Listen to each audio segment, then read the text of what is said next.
क्या होता है कि कोई राजा है और वो राजा सोमरस पी लेता है। तो सोमरस से तो हो गया सोमेश्वर नाग। अब वो जैसे ही सोमरस पीता है तो उसको एक बड़ा सा हाथी गुड्ढे जितना दिखाई देता है। अब वो हाथी के सामने जाके खड़ा हो जाता है। तो हाथी है वो गुड्ढा दिखता है। देखो केवल हाथी है तब तो यहाँ झील में, लेकिन अगर हाथी गुड्ढे जितना दिखा, इसका मतलब राजा को दिख रहा है क्योंकि उसने सोमरस पी रखा है। तो हाथी गुड्ढे जितना दिखेगा तो राजा को। उसके बाद में ज्यादा चढ़ गई तो वो कहेगा कि कमली डांस कर, और कमली के साथ में कहेगा गोमती तू भी डांस कर। तो कमली घाट और गोमती घाट ये भी दोनों कहाँ पे है, यहीं पे है राजसमंद में। उसके बाद में उसके पैर डिगने लग जाते हैं। तो पैर डिगने लग गए किसके, राजसमंद मतलब राजा के। तो पैर से हो गया पगलिया, तो पगलिया। अब जैसे ही पैर डिग रहे तो उसका जीव है वो भी दुख पा रहा है, मतलब जी मचल रहा है। तो जीलवा घाट है या जीलवा नाल है वो भी कहाँ पे हो जाएगा, राजसमंद में। तो आज हम अरावली पर्वतमाला के बारे में पढ़ लेते हैं। देखो हम पढ़ रहे थे राजस्थान के भौतिक प्रदेश, उसमें हमने मरुस्थलीय प्रदेश को दो भागों में विभाजित करते हुए शुष्क और अर्ध शुष्क मरुस्थलीय प्रदेश में हमने इसको डिवाइड किया। उसके बाद में हमने कंप्लीट स्टडी कर ली है। आज हम अरावली पर्वतीय प्रदेश के बारे में पढ़ते हैं। तो सबसे पहले हम देखें कि राजस्थान में इसका विस्तार कहाँ से कहाँ तक है। तो ये राजस्थान का उत्तरी बिंदु, ये दक्षिणी बिंदु, ये पूर्वी बिंदु और ये पश्चिमी बिंदु। इसमें देखो अरावली का विस्तार यहाँ से लेके और इस साइड में है। इसका मतलब ये हुआ कि इस दिशा से, अब ये दिशा कौन सी है, तो दक्षिण पश्चिम। अरावली का जो विस्तार है वो दक्षिण पश्चिम से होते हुए और उत्तर पूर्व की ओर है। सबसे पहले तो ये हमें पता होना चाहिए। दूसरी बात, अरावली जो पर्वतमाला है वो राजस्थान का प्राचीनतम भौतिक प्रदेश है। इसका मतलब ये हुआ कि जब हमने राजस्थान को चार प्रमुख भागों में डिवाइड किया, जिसमें खारका मरुस्थल, अरावली पर्वतीय प्रदेश, पूर्वी मैदान और हाड़ौती का पठार, इन चारों में सबसे जो पुराना है या कहें सबसे प्राचीनतम जो भूभाग है वो अरावली पर्वतीय प्रदेश है। क्यों है ये प्राचीन, क्योंकि प्रारंभ में जब धरती दो भागों में बटी थी, मतलब एक अंगारा लैंड और दूसरा गोंडवाना लैंड, तो जब ये गोंडवाना लैंड आगे की तरफ बढ़ा तो यहाँ पे जो भारतीय प्रायद्वीप है वो यहाँ पे आगे की तरफ जब बढ़ा ऐसे, तो उस समय ही इस अरावली का निर्माण हो चुका था। अब कहें कि कौन से काल में इसका निर्माण हुआ था, तो देखो जो ज्योग्राफिकल काल है उसमें सबसे पहला काल है वो कैम्ब्रियन काल है। सबसे पहला जो काल है वो कैम्ब्रियन काल है। तो कैम्ब्रियन जो काल है उससे भी पहले इसका निर्माण हो चुका था। तो जब कोई एग्जाम होती है उससे पहले कोई दूसरी एग्जाम हो तो उसको प्री एग्जाम कहते हैं। जैसे मुख्य परीक्षा से पहले प्री एग्जाम होती है, तो वैसे ही कैम्ब्रियन काल से पहले अगर कोई घटना घटित हो गई तो वो घटना कहलाएगी प्री कैम्ब्रियन काल की घटना। तो इसी कारण से अरावली पर्वतीय प्रदेश है वो कैम्ब्रियन काल से पहले बन चुका था। इसका मतलब ये कौन से काल में बन गया, तो ये प्री कैम्ब्रियन काल में बन गया। अब इसका विस्तार कहां से कहां तक है, तो इधर राजस्थान की साइड में गुजरात है और राजस्थान की साइड में हरियाणा और उसके बाद में दिल्ली। तो इसका विस्तार वैसे देखें तो गुजरात में भी है और राजस्थान में भी है, फिर हरियाणा और दिल्ली तक। दिल्ली में जो रायसीना की पहाड़ियां है वहां तक इसका विस्तार है। तो हम मुख्य रूप से देखें तो इसका मुख्य रूप से विस्तार है वो राजस्थान में, या कहें कि जो 80% अरावली है वो राजस्थान में विस्तारित है। तो हम टोटल अगर अरावली की लंबाई की बात करें तो यह है 692 किलोमीटर। ठीक है, तो ये 692 किलोमीटर लंबी अरावली है। इसमें से राजस्थान में इसकी जो लंबाई है वो 550 किलोमीटर है लगभग, तो 550 किलोमीटर फैली हुई है राजस्थान में। ठीक है, अब देखो किसी भी चीज को अगर याद करने की कोशिश करें तो एग्जैक्ट फिगर की बजाय आप 550, 525 ऐसे याद रखेंगे तो ज्यादा आसान रहेगा। तो अरावली कितनी है राजस्थान में, तो 550 किलोमीटर लंबी है। टोटल लंबाई कितनी है, तो ये 700 से थोड़ी कम है। ठीक है, 700 किलोमीटर से मात्र 8 किलोमीटर कम है। तो 700 से 8 कम करेंगे तो 692 किलोमीटर हो जाएगा। आप इसको बोल सकते हैं, लेकिन 700 से 8 कम है, 7 से 8 कम। ठीक है, मतलब 700 से 8 कम ऐसे याद रखेंगे, 7 8 कम। ठीक है, तो आपको ज्यादा याद रह जाएगा। तो 692 किलोमीटर टोटल लंबाई, उसमें से राजस्थान में लंबाई है वो 550 किलोमीटर है। इसकी चौड़ाई की बात करें तो ये चौड़ाई दक्षिण साइड में ज्यादा है, मतलब इस साइड में दक्षिण पश्चिम साइड में ज्यादा चौड़ी है, और जैसे अपन ऊपर की ओर जाते हैं तो इसकी चौड़ाई में कमी होती है। और सर्वाधिक विस्तार की बात करें तो ये विस्तार इस साइड में ज्यादा है, इस साइड में इसका विस्तार कम है। उसके बाद में इसकी औसत ऊंचाई की बात करें, देखो अरावली में कई चोटियां ऊंची है, 1000 मीटर से भी ऊंची है, तो कई चोटियां हैं वो काफी नीची है। अब इसका एक औसत ऊंचाई ज्ञात करें तो वो आती है 930 मीटर। अब आपने सुना भी होगा कि 930 मीटर अगर समुद्र तल से ऊंचाई है, या कहें जमीन से इसकी अगर ऊंचाई है, तब तो वो फिर पर्वतमाला की श्रेणी में कैसे आया। भाई ये प्रारंभ में क्या था, ये अरावली बहुत ऊंची थी। तो इसकी ऊंचाई बहुत ज्यादा होने के कारण से, मतलब 2700 मीटर से इसकी ऊंचाई ज्यादा थी, क्योंकि 2700 मीटर से अगर कोई ऊंची पर्वत श्रृंखला है तभी उसको हम पर्वत कह सकते हैं, नहीं तो फिर वो पहाड़ी में आ जाती है। तो शुरुआत में जब ये बनी थी तब इसकी ऊंचाई है, औसत ऊंचाई वो 2700 मीटर से ज्यादा थी। इसी कारण से इसका नाम दिया गया था पर्वतमाला। बाद में क्या हुआ, धीरे धीरे अपरदन के कारण से और अपक्षरण की घटना के कारण से अरावली की जो ऊंचाई है वो धीरे धीरे कम होती गई, और काफी साल बाद में वर्तमान में देखें तो इसकी औसत ऊंचाई 930 मीटर ही शेष रही है। और इसी कारण से इसका नाम तो वही रह गया ऊंचाई के आधार पे अरावली पर्वतमाला, लेकिन उसमें एक शब्द जोड़ना पड़ा कि यह एक अवशिष्ट या बची हुई पहाड़ी है या पर्वतमाला है। ठीक है, तो ये एक अवशिष्ट प्रकार की पर्वतमाला है और सबसे पुरानी है। भाई भारत में जितनी भी पर्वतमालाएं हैं उनमें सबसे पुरानी है, प्राचीनतम है, क्योंकि इसका निर्माण है वो प्री कैम्ब्रियन काल में हुआ है। इस कारण से ये सबसे प्राचीनतम पर्वतमाला है। उसके बाद में इसकी एक विशेषता है कि ये एक वलित पर्वतमाला है। वलित का मतलब होता है इसे घुमावदार, घूमी हुई, टेढ़ी मेढ़ी। ठीक है, तो ये निर्माण के हिसाब से वलित पर्वतमाला भी है, और इसका जो निर्माण है वो प्री कैम्ब्रियन काल में हुआ है। लंबाई हमने देखी ली 692 किलोमीटर, इसकी जो राजस्थान में लंबाई है वो 550 किलोमीटर, और इसकी औसत ऊंचाई है वो 930 मीटर है। अब ये जो अरावली है इसको अध्ययन की दृष्टि से हम 3 भागों में बांट देते हैं। अब चेक करते हैं, देखो कौन कौन से 3 भाग है। तो सबसे पहले हम इसके 3 टुकड़े करेंगे। तो 3 टुकड़े करेंगे तो देखो इस हिसाब से कर लेते हैं। यहाँ पे जयपुर जिला है, जयपुर जिले से इधर ऊपर वाली अलग हो गई, यहाँ पे राजसमंद जिला है, इससे नीचे वाली अलग हो गई। तो देखो ये तो होगी उत्तरी अरावली, जो सबसे ऊपर की साइड में है उसको नाम दिया हमने उत्तरी अरावली, और उसके बाद में जो बीच वाली है उसको हमने कहा मध्य अरावली, जो अजमेर वाला भाग जिसमें मुख्य रूप से आ जाता है, और उसके बाद में जो नीचे वाला हिस्सा है राजसमंद से नीचे वाला वो है दक्षिण अरावली। तो अरावली को अध्ययन की दृष्टि से 3 भागों में हमने बांट दिया है। ठीक है, सबसे पहले उत्तरी अरावली, उसके बाद में मध्य अरावली और उसके बाद में दक्षिणी अरावली। अब ये जो उत्तरी अरावली है ये कहां से कहां इसका विस्तार है, तो हम कह सकते हैं कि जयपुर से लेके उत्तर की साइड में जो झुंझुनू, यहाँ पे भाई सबसे पहले शुरुआत कहां से, झुंझुनू से, और यहाँ लास्ट में कहां पे, जयपुर में। तो हम कहें झुंझुनू से लेके और जयपुर के बीच जो विस्तार है वो उत्तरी अरावली में आता है। तो इसमें हम लिख सकते हैं कि झुंझुनू तथा जयपुर के मध्य की अरावली को उत्तरी अरावली कहा जाता है। अब इस उत्तरी अरावली में सबसे ऊंची जो चोटी है वो है सीकर जिले में, और वो चोटी है रघुनाथगढ़ की चोटी। तो इसमें आप लिख सकते हैं कि उत्तरी अरावली की सबसे ऊंची चोटी कौन सी है, रघुनाथगढ़ की चोटी है। अब कैसे याद रखेंगे, देखो उत्तरी अरावली की है तो रघुनाथगढ़ है, याद से रखना है। 10 है इसके 2 टुकड़े कर दो बराबर, तो एक टुकड़ा 5 और दूसरा टुकड़ा भी 5। 10 है इसके 2 टुकड़े कर दो 5 और 5, तो 10 5 5 मतलब 1055 मीटर इसकी ऊंचाई है, किसकी, रघुनाथगढ़ की। उसके बाद में हम दूसरी बात करें मध्य अरावली की, तो मध्य अरावली का विस्तार मुख्य रूप से देखें तो अजमेर जिले में है, और कहां से कहां के बीच में है, तो इधर अजमेर के इधर में जिला है जयपुर, यहाँ अजमेर, और इधर राजसमंद। तो जयपुर और राजसमंद के मध्य इसका विस्तार है। तो हम लिख सकते हैं मध्य अरावली का विस्तार जयपुर तथा राजसमंद जिले के मध्य है, राजसमंद जिले के मध्य है। अब इसकी 2 प्रमुख चोटियां हैं, एक तो देखो दोनों ही गढ़ है, एक तो टोडगढ़ और दूसरी तारागढ़। इसकी जो सर्वाधिक ऊंची चोटियां हैं उसमें पहली है टोडगढ़ और दूसरी है तारागढ़। तारागढ़ याद कैसे रहेगा, देखो टोडगढ़ है वो 934, टोडगढ़ है वो 934, ठीक है, और तारागढ़ है वो कितनी है, 8 7 और 3, ठीक है, 8 7 3 873। ये थोड़ा सा प्रैक्टिस करेंगे तो याद हो जाएगा। टोडगढ़ 934 मीटर है, ये ऊंचाई अब किस में है, मीटर में है, ये भी ध्यान रखना है, ये भी मीटर में। तो टोडगढ़ और तारागढ़ ये ध्यान रखना, आपको कई बार पूछ लिया जाता है कि मध्य अरावली की सबसे ऊंची चोटी है वो कौन सी है और उसकी ऊंचाई कितनी है। तो मध्य अरावली में 2 प्रमुख चोटियां हैं, एक टोडगढ़ और दूसरी तारागढ़, दोनों ही गढ़ है, टोडगढ़ और तारागढ़। टोडगढ़ जो है वो कितनी है, तो 934 मीटर है, तारागढ़ कितनी है, तो 8 7 और 3, ठीक है। देखो ये थोड़ा याद रखने में इजी है, 8 के बाद में आ गया 7, अब इस 7 को 10 बनाना है तो कितने और जोड़ने पड़ेंगे, 3 और जोड़ने पड़ेंगे, 8 7 और इसमें जोड़ दिया 3, 873, ठीक है। ऐसे थोड़ा याद रख लेना तो याद हो जाएगा आपको।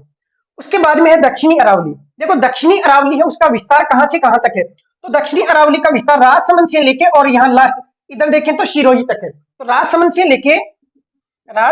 लेके सिरोही तक इसका विस्तार है, सिरोही तक इसका विस्तार है, ठीक है। राजसमंद से सिरोही तक विस्तार है, तो इसकी सबसे ऊंची चोटी कौन सी है? तो आप सब जानते हैं, आप बता देंगे कौन सी? गुरु शिखर 1722 या कई जगह 1727, 1722 या फिर 1727, दोनों ही सही है क्योंकि 5 मीटर वो उसके ऊपर मंदिर बना हुआ है, उसको जोड़ते हुए 1727 है और नहीं तो 1722 है, दोनों ही सही है, दोनों एक साथ ऑप्शन में आएंगे नहीं, तो 1722 मीटर। अब देखो, जो दक्षिणी अरावली है उसको फिर से अध्ययन के हिसाब से 2 भागों में बांट दिया, क्योंकि ये दक्षिण में इसकी चौड़ाई ज्यादा है, तो हमने इसको 2 भागों में से बांट दिया, 2 भागों में बांट दिया। तो एक तो हो गई देखो ये वाली, मतलब यहाँ पे जिला है पाली और यहाँ पे जिला है सिरोही, तो पाली से लेके और सिरोही के मध्य, पाली से सिरोही के मध्य है वो एक अलग भाग में बांट दिया, और यहाँ पे जिला है राजसमंद और यहाँ पे जिला है उदयपुर, तो राजसमंद और उदयपुर के मध्य है उसको एक अलग भागों में बांट दिया। तो हम फिर से कह सकते हैं कि दक्षिणी अरावली को भी 2 भागों में बांटा जा सकता है। एक तो देखो यहाँ पे सिरोही में प्रसिद्ध जगह है आबू या आबुर्द, एक तो आबू या फिर आबुर्द, और एक ये जो है वो मेवाड़ अरावली, मेवाड़ अरावली। अब देखो इसमें आबू या आबुद वाले में मुख्य रूप से कौन से 2 जिले शामिल हैं? इसमें देखो जिले शामिल है पाली और सिरोही, इसमें हो गए पाली और सिरोही। इसमें सर्वाधिक ऊंची चोटी सब जानते हैं गुरु शिखर,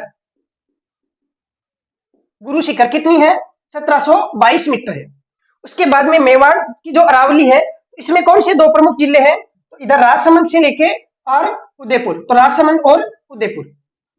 इसमें सबसे ऊंची चोटी कौन सी है? तो यह है जरगा, ठीक है। अब इस जरगा की ऊंचाई कैसे याद रखते हैं? तो देखो याद करवा देता हूँ। जरगा का मतलब होता है, जरक होता है ना, जैसे जरक, तो वो जोर जोर से चिल्लाता है, ऐसे एक पागल आदमी है वो जोर जोर से चिल्ला रहा है ऐसे, ठीक है, ये वाला शब्द चिल्ला रहा है जोर जोर से। अब 1 फिर उसके बाद में 4 और 3, उसके बाद में फिर से अपन 1 और लिख देते हैं, 1 4 3 फिर से 1 4 3 ऐसे, तो 1 4 3 फिर 1, ये लो याद होगी। एक पागल आदमी जरक की तरह जोर जोर से चिल्ला चिल्ला के बोल रहा है किसी को, ठीक है, उसके बाद में वापस बोलेगा तो 1 आ जाएगा। अब 4 डिजिट में तो लेनी है, 5 डिजिट में तो है ही नहीं कोई सी, है ना, बहुत ज्यादा ऊंची हो जाती है, वैसी है ही नहीं कोई, है ना, तो 1431 मीटर। देखो ऐसे याद रखोगे तो याद रह जाएगा। अब ये जरगा, जरगा मतलब जरक की तरह चिल्ला चिल्ला के बोल रहा है, तो अपन कहते हैं कि क्यों दुनिया को सुना रहा है, जरक की तरह क्यों चिल्ला रहा है, ठीक है। तो जरगा होगी सबसे ऊंची चोटी 1431 मीटर। इसके बाद में आगे देखते हैं। अब हम देखते हैं कि अरावली की जो प्रमुख चोटियां हैं उनकी ऊंचाई के घटते क्रम में उनको कैसे व्यवस्थित किया जाता है, या सबसे ऊंची चोटी कौन सी है, उसके बाद में दूसरे नंबर पे कौन सी है, तीसरे पे कौन सी है। तो हम कोशिश करते हैं कि यहीं पे इनकी ऊंचाइयां आपको याद हो जाए, ठीक है। कोशिश करूंगा कि आपको याद करवा दूं, फिर भी मान लीजिए कोई सी रह जाती है तो आप रिवाइज करेंगे तो याद हो जाएगी, ठीक है। अब मैंने मेरे तरीके से इनको जैसे याद किया है, आपको भी कोशिश करूंगा याद हो जाए। देखो सबसे पहले गुरु शिखर, गुरु शिखर की जो चोटी है वो 1722 मीटर है, सबसे मतलब ऊंची चोटी है। अब ये तो लगभग सबको याद ही रहता है 1722, और वैसे भी गुरुजी जो होते हैं वो किसी भी प्रकार का खतरा हो उससे बचा लेते हैं, ठीक है। तो गुरुजी है वो 17 मतलब खतरा, खतरे से बचा लेते हैं, तो 1700 ऐसे याद रह जाएगा, और 22 है वो ऊपर है, 1722, ठीक है। तो 1722 गुरु शिखर सबको याद हो गया होगा। गुरु है तो गुरु क्या करते हैं, किसी भी प्रकार के खतरे से बचा लेते हैं, इसका मतलब गुरु शिखर सबसे ऊंची चोटी है, और वैसे भी गुरु का सम्मान सबसे बड़ा होता है, तो गुरु शिखर राजस्थान की सबसे ऊंची चोटी है, और ये माउंट आबू सिरोही में है, ठीक है। तो जिला भी मैं यहाँ पे लिख देता हूँ, ये कहाँ पे स्थित है, तो माउंट आबू या कहे सिरोही, सिरोही जिले में माउंट आबू स्थान पे है, सबसे ऊंची चोटी है 1722 मीटर है, गुरु से याद हो गया 1722। उसके बाद में आपने सुना होगा मेवाड़ का शेर किसे कहा जाता है, तो महाराणा प्रताप को। उनका जो महाराणा प्रताप है, उनका जन्म और जो उनका शहीद दिवस है या कहीं मृत्यु कब हुई थी, तो महाराणा प्रताप की मृत्यु है वो 1597 ईस्वी में हुई थी। तो देखो यहाँ पे भी शेर जो है उसकी ऊंचाई भी कितनी है, 1597 मीटर है। शेर जो चोटी है उसकी ऊंचाई भी 1597 है, और जो मेवाड़ का शेर है महाराणा प्रताप, उनकी जो मतलब शहीद वो हुए थे या उनकी मृत्यु जब हुई थी तो वो 1597 को हुई थी, ठीक है। तो ये याद हो गया होगा। अब ये भी कहाँ पे है, सिरोही में ही है। देखो जो सर्वाधिक ऊंची चोटियां हैं वो ज्यादातर सिरोही में है, सिरोही में अरावली की सर्वाधिक ऊंचाई है। आप ध्यान रख सकते हैं, सर्वाधिक चोटियों की संख्या की बात करें तो संख्या के हिसाब से तो उदयपुर में है, और ऊंची चोटियों की बात करें तो सर्वाधिक ऊंचाई है वो सिरोही में है। उसके बाद में देखो देलवाड़ा। अब आपका मान लीजिए किसी पर दिल आ जाता है तो आप जरूर ये लिखते होंगे। अब इसको देखो लिखना कैसे है, ये तो रहने दो, उसके बाद में इसको इससे गुणा कर दो, 14 गुणा 3 कितना होता है, 42, तो आप यहाँ पे 42 लिख दो। अगर ऐसे लिख दिया तो सब समझ जाएंगे, ऐसे लिख दो ठीक है, तो 1442 दिलवाड़ा, ठीक है, तो देलवाड़ा। अब ये भी कहाँ पे है, ये भी सिरोही में है। सर्वाधिक जो ऊंची चोटियां है वो ज्यादा सिरोही में है, तो दिलवाड़ा है या देलवाड़ा है, वो 1442 याद हो गया होगा, 1442।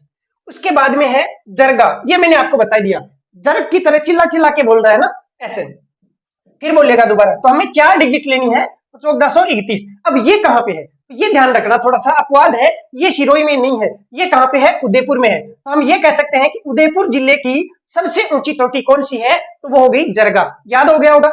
उसके बाद में देखो अचलगढ़, अचल से मतलब होता है जैसे कोई चीज है वो चल नहीं पा रही है, ठीक है, तो अचल है, इसका मतलब वो वहीं स्थिर रहती है, तो हम इसको ऐसे याद रखेंगे।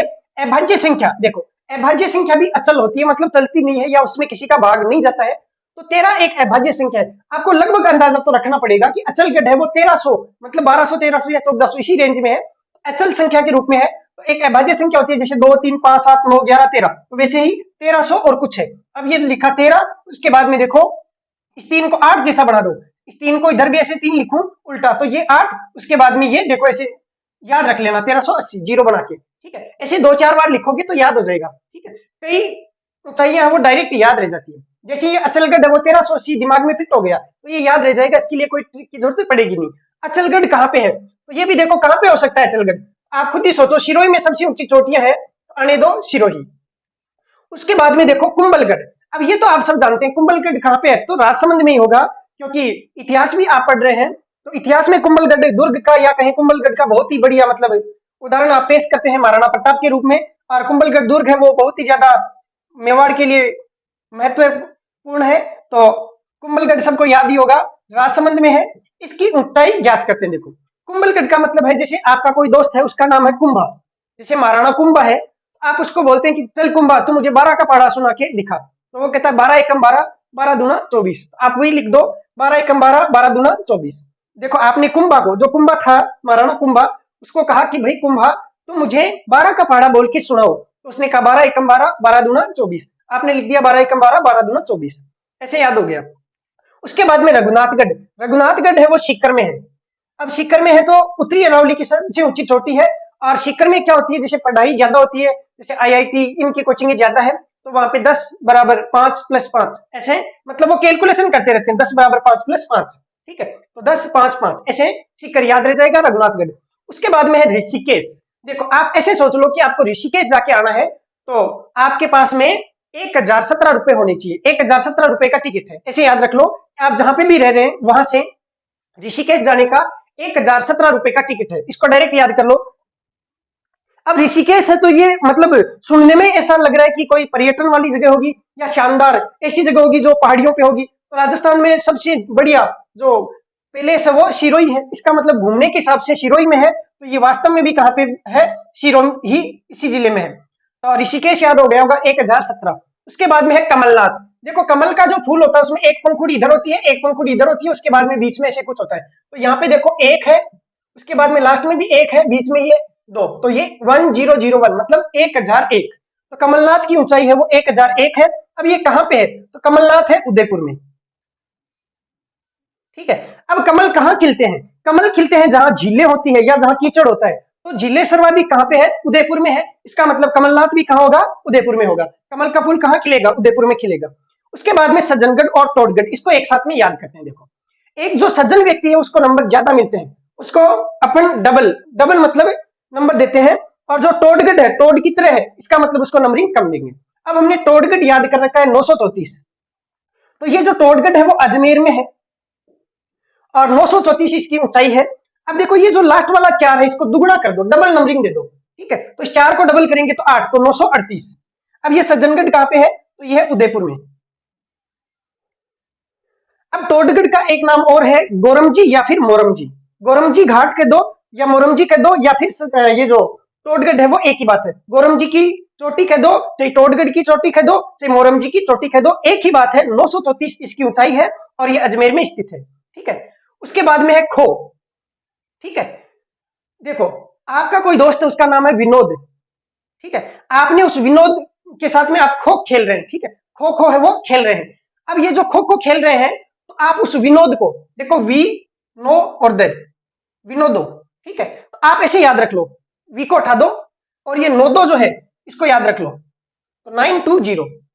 अब आप उसके साथ में खो खो खेल रहे हैं, तो बताओ खो खो की प्रतियोगिता कहाँ पे होगी? तो राजस्थान की राजधानी में होगी खो खो की प्रतियोगिता। तो ये कहाँ पे है? जयपुर में है। कैसे भी याद रखो, एक बार याद रख लो, उसके बाद में ये परमानेंट हो जाता है। तो खो, इसकी ऊंचाई कितनी है? 920, और ये खो कहाँ पे है? जयपुर में है। उसके बाद में है सायरा। देखो सायरा की ऊंचाई कितनी है? 900 मीटर। इसको आप डायरेक्ट याद रख लो, सायरा 900, है ना, 900।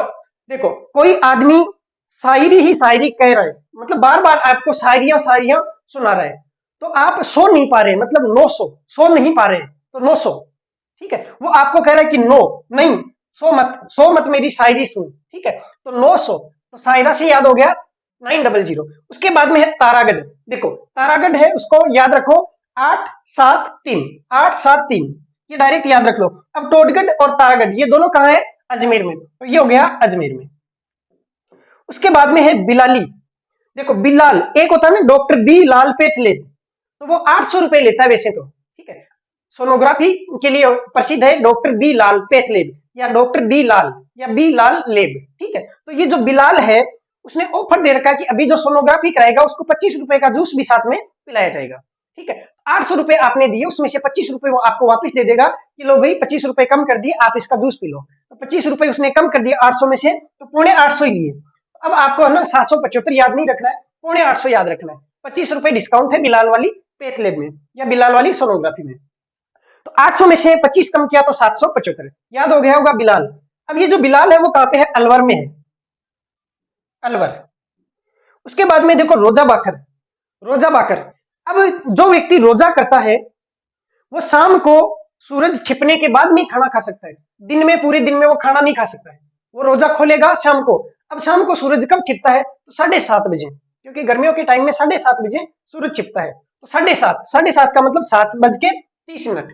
तो रोजा बाकर, इसका मतलब वो रोजा कब खोलेगा? 7:30 पर, तो 7:30, तो ये रोजा बाकर। अब ये है कहां पे? तो ये देखो, अगर केवल भाकर की बात करें तो जो सिरोही है उसमें तीव्र ढलान वाली जितनी भी पहाड़ियां होती है उनको भाकर कहा जाता है। लेकिन अगर भाकर से पहले नाम लिख दिया, भाकर से पहले नाम लिख दिया, तो सिरोही के इधर कौन सा जिला है? जालोर है, तो ये जालोर की चोटियां हो जाती है। तो अगर भाकर से पहले नाम है रोजा बाकर, ठीक है, तो इसका मतलब ये कहां पे है? जालोर में। अब देखो मैंने कोशिश करी आपको याद कराने की, हो सकता है आपके पास में कोई इससे भी अच्छी ट्रिक हो, तो प्लीज कमेंट करके जरूर बताना, ताकि दूसरों का भी फायदा हो सके, मेरा भी फायदा हो सके, मैं भी याद कर लूंगा। आप अगर अच्छी ट्रिक बताएंगे तो मैं और विद्यार्थियों को भी ये बता पाऊंगा। तो कमेंट करके अगर आपको भी इन चोटियों को याद करने की कोई अच्छी ट्रिक आती हो तो जरूर आप बता सकते हैं, आपके सुझाव आमंत्रित है। इसके बाद में हम देखते हैं कि अरावली के प्रमुख दर्रे कौन कौन से हैं। अब सबसे पहले ये देखेंगे कि दर्रा होता क्या है। तो देखो, दो कोई भी पहाड़ियां हैं और उनके बीच में सकरी जगह है जहां से केवल थोड़ी बहुत जगह से अपन आवाजाही कर सकते हैं, तो ऐसे तंग रास्ते को या फिर कहे सकरे रास्ते को हम नाल कह सकते हैं या फिर दर्रा कह सकते हैं।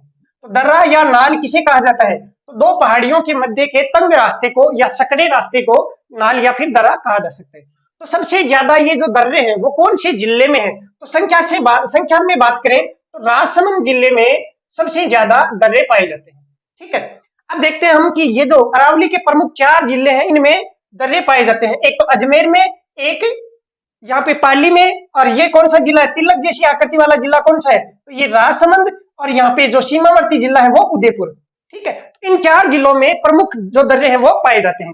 अब मैं आपको इनको याद करवा देता हूँ, देखो सारे याद हो जाएंगे आपको 100%। पहले मुझे ये बताओ कि पेपर कौन से जिले में छपता है? सबको पता है आरपीएससी अजमेर। इसका मतलब जो पेपर है, देखो पेपर, इसका मतलब पर से आपने लिया परवारिया नाल, तो पेपर से हो गया, पर से आपने लिया परवारिया नाल, याद रह जाएगा। पेपर कहाँ छपता है? अजमेर में। इसका मतलब पर वारिया नाल है वो कहाँ पे है? तो अजमेर में है। उसके बाद में अगर किसी का पेपर हो जाए खराब तो वो क्या पीता है? सूरा। इसका मतलब सूरा नाल कहाँ है? ये भी अजमेर में है। भाई वो सूरा क्यों पीता है? क्योंकि भाई उसका पेपर खराब हो गया और किसके कारण से? आरपीएससी ने पेपर उसको घटिया दे दिया, या कहीं हार्ड पेपर आ गया, या उसकी तैयारी नहीं थी तो उसका पेपर हो गया खराब, तो वो पीने लग गया सूरा। इसका मतलब परवारिया नाल और सूरा नाल ये कहाँ पे है? अजमेर में है। उसके बाद में हम देखते हैं कि ये जो पाली जिला है इसमें कौन से नाल या दर्रे हैं। तो देखो सूरा नाल अजमेर में, तो पाली है वो एक स्त्रीलिंग शब्द है, पाली, इसका मतलब सूरी जो नाल है वो कहाँ पे होगा, पाली में। अब सूरी तो नहीं है लेकिन देसूरी नाल है। देखो सूरी याद रख लो तो देसूरी, ठीक है। तो देसूरी नाल है वो किस में है, इसमें पाली में है। देखो सूरा नाल है वो कहाँ पे, अजमेर में। तो सूरी नाल, इसका मतलब देसूरी नाल है वो कहाँ पे है, तो ये हो जाएगा पाली में। उसके बाद में पाली में एक नाल और है, बरनाल, ठीक है। देखो एक तो देसूरी नाल और एक है बरनाल, ठीक है, बरनल, ठीक है, या फिर बर्नर से याद रख सकते हैं, जैसे बर्नर है बर्तन है वैसे, ठीक है। तो बरनाल और देसूरी नाल ये कहाँ पे है, दोनों पाली में है। अब देखो ये जो बर नाल है वो और भी एक तरीका है कैसे, ब्यावर जो है वो कहाँ पे है, यहाँ पे है ब्यावर। देखो ब्यावर जो है वहां से हम लेते हैं बरनाल। अब ब्यावर है तो इसे अजमेर से आगे चलते हैं तो ब्यावर आता है, उससे आगे चलते हैं तो पाली आती है, ठीक है। इसका मतलब बरनाल जो है वो यहाँ कहीं होगा, ब्यावर के आसपास, ब्यावर और बरनाल आसपास में ही कहीं है। इसका मतलब बर एक जगह का नाम है पाली में, तो ये बर को ब्यावर से जोड़ता है। देखो बर ये तो है कहाँ पे, पाली जिले में, और ब्यावर है ये कहाँ पे है, अजमेर जिले में। तो ये पाली को अजमेर से जोड़ता है। अब पाली किस में पड़ता है, इसमें मारवाड़ में। और ये जो अजमेर है वो किस में पड़ता है, तो ये अजमेर मेरवाड़ा में, अजमेर मेरवाड़ा। ऐसे भी पूछा जा सकता है कि मारवाड़ को मेरवाड़ा से कौन सा जोड़ता है, तो ये वाला जोड़ता है बरनाल। या ऐसे भी पूछा जा सकता है कि बर को ब्यावर से कौन जोड़ता है, तो बरनाल जोड़ता है। याद हो गया होगा। उसके बाद में याद करते हैं, देखो उदयपुर वाला, पहले उदयपुर वाला याद कर लेते हैं। देखो उदयपुर में झीलें है कि नहीं है, बिल्कुल है। एक झील का नाम आपने सुना होगा, ढेबर झील।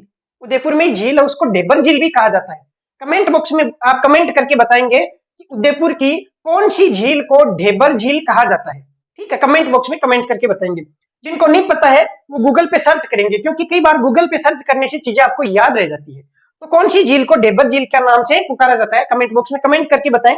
अब देखो वापिस आते हैं उदयपुर। उदयपुर में क्या है, ढेबर है। अब उस ढेबर में कमल खिलेंगे कि नहीं खिलेंगे, कमल भी खिलेंगे। अब उन कमल को तोड़ने के लिए हाथी आते हैं कीचड़ में, ठीक है। तो वहां पे कुछ हाथी भी आते हैं। अब इसी से देखो ये सारे याद हो जाएंगे। हाँ एक चीज और, उस झील में केवड़ा, केवड़ा मतलब आप ऐसे ध्यान रख लो, केकड़ा जैसे वहां पे कुछ जलीय जीव है जो उस झील में है, केकड़ा है, ऐसे याद रख लो। झील है, झील में कुछ केकड़ा है, और उसी झील में कमल के फूल खिले हुए हैं, और उसी झील में एक हाथी आता है नहाने के लिए, और वो फूलों को, कमल के फूलों को तोड़ रहा होता है। तो ये सारी घटनाएं कहाँ की है, उदयपुर की। अब देखना याद हो गया होगा। ढेबर नाल, तो ढेबर से याद रह जाएगा, ढेबर झील कहाँ पे, उदयपुर में। तो ढेबर नाल कहाँ पे, उदयपुर में। केवड़ा, अब ये केवड़ा या केकड़ा ये कहाँ पे, तो उस झील में। इसका मतलब झील का संबंध किससे, उदयपुर से। सर्वाधिक झीलें कहाँ पे है, उदयपुर में है। तो केकड़ा से हो गया केवड़ा, तो ये कहाँ पे होगा, उदयपुर में। उसके बाद में वहां पे कमल के फूल है, देखो फूल ही फूल। अब भाई जहां झील होगी, पानी होगा, वहीं तो खूब सारे फूल खिले रहेंगे। तो फूल, इससे हो गया फुलवारी की नाल, ठीक है, फुलवारी नाल। ये भी एक दर्रा है। देखो दर्रे को दर्रा या फिर नाल भी कह सकते हैं। तो फुलवारी की नाल या फुलवारी दर्रा एक ही बात है। उसके बाद में हाथी कहाँ पे है, तो उसी झील के पास में है हाथी। तो हाथी नाल भी हो गया उदयपुर में। देखो उदयपुर में चार कौन कौन से हो गए, एक तो हो गया ढेबर नाल। ढेबर नाल, उसके पास में क्या है, फूल है खूब सारे कमल के, तो फुलवारी नाल। उसके बाद में वहां पे एक केकड़ा भी है जो उसमें पानी में है, या खूब सारे केकड़े हैं जो पानी में रह रहे हैं, तो केवड़ा नाल। उसके बाद में एक हाथी आता है, वो कीचड़ में खूब मजे करता है और फूलों को तोड़ता है, तो हाथी नाल। ये भी कहां पे हो जाएगा, उदयपुर में। उसके बाद में है राजसमंद। देखो इसको भी याद करते हैं। मुझे बताओ जो राजा होते हैं वो सोमरस पीते हैं कि नहीं पीते हैं, बिल्कुल पीते हैं। तो राजा सोमरस पीते हैं, तो इससे हो गया सोमेश्वर नाल। उसके बाद में जब वो सोमरस पी लेते हैं तो उनको हाथी है वो भी गुड्डे जितना दिखाई देने लग जाता है। मतलब वो हाथी से भी नहीं डरते, वो समझते हैं ये तो कोई छोटा सा गुड्डा है, और हाथी के सामने जाके खड़े हो जाते हैं। उसके बाद में जब ज्यादा ही चढ़ जाती है तो फिर क्या होता है, वो कहते हैं कि चल कमली तू डांस कर। आपने एक वो मूवी देखी होगी जिसमें जो कैटरीना कैफ है वो कमली कमली वाले मूवी उस पे सॉन्ग पे डांस करती है। तो कमली या खामली घाट, कमली या खामली घाट, तो ये भी कहा हो जाएगा इसमें राजसमंद में, ठीक है। उसके बाद में देखो वो कमली को भी कहता है और गोमती को भी कहता है कि डांस कर, तो कमली घाट या खामली घाट और गोमती घाट ये भी कहा हो जाएगा राजसमंद में। अब जब उसकी ज्यादा चढ़ जाती है तो उसके पैर डिगने लगते हैं, मतलब पगलिया डिगने लगा, ठीक है। तो पगलिया, तो ये पगलिया जो नाल है या जीलवा, या उसका जीव मचलने लगता है, ठीक है। तो पगलिया नाल या फिर जीलवा नाल ये भी कहां पे होगा, तो ये भी राजसमंद में। ये सारी घटनाएं किसके साथ होती है, तो ये राजा के साथ में होती है, तो राजसमंद। राजा से हो गया राजसमंद। वापिस एक बार देखो, रिवाइज करते हैं इसको, राजसमंद वाले को। क्या होता है कि कोई राजा है और वो राजा सोमरस पी लेता है, तो सोमरस से तो हो गया सोमेश्वर नाल। अब वो जैसे ही सोमरस पीता है तो उसको एक बड़ा सा हाथी गुड्डे जितना दिखाई देता है। अब वो हाथी के सामने जाके खड़ा हो जाता है, तो हाथी है वो गुड्ढा दिखता है। देखो केवल हाथी है तब तो यहाँ झील में, लेकिन अगर हाथी गुड्ढे जितना दिखा, इसका मतलब राजा को दिख रहा है, क्योंकि उसने सोमरस पी रखा है। तो हाथी गुड्ढे जितना दिखेगा तो राजा को। उसके बाद में ज्यादा चढ़ गई तो वो कहेगा कि कमली डांस कर, और कमली के साथ में कहेगा गोमती तू भी डांस कर। तो कमली घाट और गोमती घाट ये भी दोनों कहाँ पे है, यहीं पे है, राजसमंद में। उसके बाद में खामली, कमली का ही दूसरा नाम है खामली घाट, कमली घाट या खामली घाट। उसके बाद में उसके पैर डिगने लग जाते हैं, तो पैर डिगने लग गए किसके, राजसमंद मतलब राजा के। तो पैर से हो गया पगलिया, तो पगलिया। अब जैसे ही पैर डिग रहे हैं तो उसका जीव है वो भी दुख पा रहा है, मतलब जी मचल रहा है। तो जीलवा घाट है या जीलवा नाल है वो भी कहां पे हो जाएगा, राजसमंद में। अब ये जो पगलिया है, तो पगलिया का मतलब होता है जब एक आदमी एक जगह से दूसरी जगह जाता है तो उसके पग छप जाते हैं, मतलब पैरों के निशान छप जाते हैं, तो पैरों के निशान को पगलिया बोलते हैं। तो इसका मतलब पगलिया जो है वो किसको जोड़ेगा, पैरों के निशान किन दो चीजों को जोड़ रहे हैं। तो ये जो राजसमंद वाला है वो देखो इधर जोड़ेगा राजसमंद को और पाली को, राजसमंद और पाली दोनों को जोड़ता है ये। अब ये जो राजसमंद है वो किस में आता है, मेवाड़ में आता है। पाली किस में आता है, मारवाड़ में। तो मेवाड़ को मारवाड़ से कौन जोड़ता है, तो ये हो जाएगा पगलिया। तो ये मारवाड़ और ये मेवाड़, इन दोनों को कौन जोड़ता है, तो पगलिया या झीलवा नाल दर्रा है वो जोड़ता है। इस प्रकार से आपने देखो दर्रे हैं वो भी याद कर लिए होंगे, शायद अच्छे से सबको समझ में आ गए होंगे।